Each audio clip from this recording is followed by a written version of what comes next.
Do you want to give your videos a dramatic and cinematic atmosphere? Then, you should add rain effect in your video. In this tutorial, I'll show you how to add rain effect in CapCut Mobile. Let's now get started. First step is to open CapCut app on your mobile device and tap New Project. Select the video you want to edit from your gallery and tap Add to import it into the editing timeline. Step number 2 is to tap Effects from the bottom toolbar and select Video Effects. Browse through the available effects category and look for a rain effect. Tap the effect to preview it, then tap checkmark to apply it on your video. Once the rain effect is added, tap the effect layer in the timeline. If your version of CapCut provides adjustable settings, you can press Adjust and you can modify the intensity or opacity.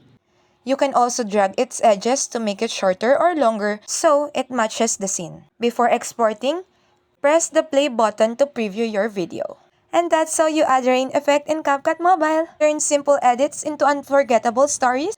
Don't forget to like, share, and subscribe. See you in the next edit. God bless.